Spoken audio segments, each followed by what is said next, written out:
여러분 안녕하세요. 오늘은 계속하여 워킹데드 시즌3의 9화를 소개해드릴 건데요.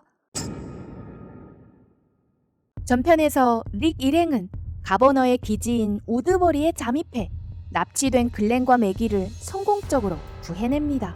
하지만 데릴은 잡히고 마는데요. 그 외 가버너가 이 습격 사건을 모두 멀에게 뒤집어 씌우는 바람에 주민들은 멀과 데릴을 향해 시끄럽게 떠들어대며 대가를 치를 것을 요구했죠. 9화 시작할게요. 가버너의 계략에 빠진 멀. 어떤 대가를 치르게 될지 궁금한데요. 가버너는 좋은 생각이 떠올랐는지 멀과 대리를 협박해 생사결투를 벌이게 합니다. 둘 중 이긴 사람은 살아남게 되는데요. 이것을 한켠에서 지켜보고 있던 안드레아.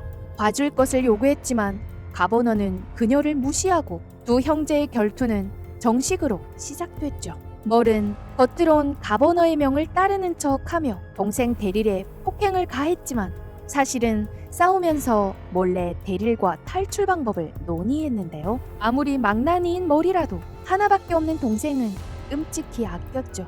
그런데 이렇게나 많은 사람들의 포위되어 과연 탈출이 가능할까요? 절망스러워하는 이때 총소리와 함께 가버너의 몇몇 수하들이 그대로 고꾸라집니다. 총을 쏜 사람은 맥이었는데요. 릭 일행이 다시 우드버리로 돌아와 구조를 시작했던 거죠. 연막탄을 던지는 릭. 놀란 주민들은 뿔뿔이 흩어지고 이 기회를 타 데릴과 멀은 탈출에 성공합니다. 시뿌연 안개 속에서 가버너는 별다른 반응을 보이진 않았지만 화가 많이 난 것 같은데요. 한편 멀과 데릴을 데리고 팀원들을 만난 릭.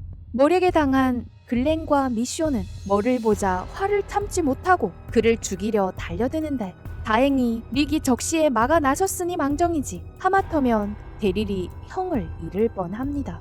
글렌과 미쇼를 포함하여 망나니 같은 멀을 싫어하는 팀원들. 어울리지 않는 이들은 과연 함께 생존해 나갈 수 있을까요? 그러나 또 데릴에게 있어 멀은 세상에 둘도 없는 함께 의지하면서 커온 형제이기도 합니다. 결국 데릴은 형 멀과 함께 떠나기로 결정하죠. 릭의 만류에도 딱히 다른 방법이 없었던 데릴은 이렇게 팀원들을 떠나 형 멀과 함께 다른 곳으로 향합니다. 릭 일행도 가버너의 무리가 습격해올 것에 대비해 그 감옥으로 발걸음을 재촉하는데요. 그런데 일전에 매기가 가버너에게 엄청난 모욕을 당한 것이 마음에 응어리가 져버린 글렌. 분을 참지 못하고 가버너를 왜 죽이지 않았냐며 릭에 화를 냅니다. 다시 감옥으로 돌아와 흑인 남매팀의 팀원의 상처를 치료해주는 노인. 대화를 해보니 이들은 나쁜 사람 같지는 않았는데요. 하지만 이곳에 남게 될지 떠나게 될지는 아무도 모릅니다. 리더인 릭에 의해 결정되기 때문이죠.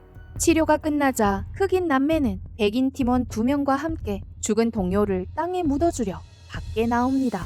그런데 팀원 중 한 명이 다른 마음을 먹습니다. 릭이 돌아오기 전 노인과 여인들 그리고 아이들을 전부 죽인 뒤 감옥을 점령하자면서 말이죠. 다시 없는 좋은 기회라 말하는 팀원.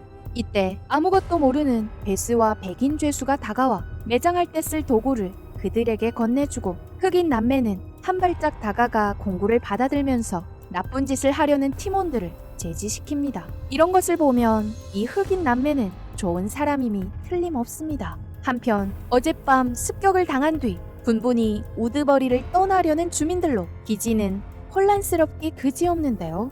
이때 멀리에서 비명소리가 들려옵니다. 알고 보니 어젯밤 기지로 몰래 들어온 좀비가 한 주민을 물어 부상을 입힌 건데요. 피범벅이 되어 구해달라 외치는 그를 보고 달려간 안드레아는 살가망이 없음을 잘 알고 있지만 차마 총을 쏘지 못하는데 이때 조용히 걸어 나오는 가버너. 주민들이 보는 앞에서 좀비에 물린 사람을 쏴 죽이고는 다시 아무 말 없이 가버립니다. 그런 가버너를 묵묵히 쳐다보는 안드레아. 잠시 뒤 가버너를 찾아가 아까는 어떻게 된 거냐며 질문하는데 평소 잘 먹고 잘 지내더니 이곳을 떠나 죽으러 가고 싶으면 다 떠나도 좋다 말하는 가버너. 가버너가 정말 화가 많이 난 모양입니다. 그저 복수할 생각만 하고 있지 주민들의 생사는 1도 신경 쓰지 않는 가버너. 어쩔 수 없이 안드레아가 나서서 격양된 연설을 하며 주민들을 다독여주는데요. 그제서야 주민들은 흥분을 가라앉힙니다. 이 시각 감옥에 도착한 릭 일행은 발생한 모든 일들을 팀원들에 공유하는데요. 이들에겐 또 처리할 일이 있었으니 바로 새로 감옥에 들어온 흑인 남매와 그들의 팀원들이었죠. 일 처리를 마친 릭은 드디어 그들을 만납니다. 먼저 입을 연 흑인 남자는 먹을 것은 알아서 구할 테니 머물 곳만 제공해달라 부탁하며 혹시 모를 적들의 습격에 함께 싸워주겠다 제안합니다. 하지만 릭은 생각도 하지 않은 채 바로 그의 요구를 거절하는데요. 여러 가지 일들을 겪으며 이젠 아무도 믿지 않는 릭. 너희는 릭을 한켠에 불러놓고 새로운 사람에게 기회를 줄 줄도 알아야 한다며 세상에는 좋은 사람들도 있다며 릭을 설득합니다. 흑인 남매를 쳐다보다 다시 시선을 팀원들에게로 돌리던 릭은 생각을 바꿨는지 결국 이들을 받아들이기로 결심합니다. 그런데 이때 환각이 생긴 릭은 죽은 로리를 보고 흥분하며 너희들은 이곳에 머무를 수 없으니 빨리 이곳을 떠나라 소리를 지릅니다. 이에 석연치 않은 얼굴을 하고 릭을 바라보는 팀원들. 불안한 정서의 릭을 보고 깜짝 놀란 흑인 남매가 급 자리를 뜨면서 시즌3의 9화는 이렇게 끝이 납니다. 오늘도 시청해주셔서 감사합니다.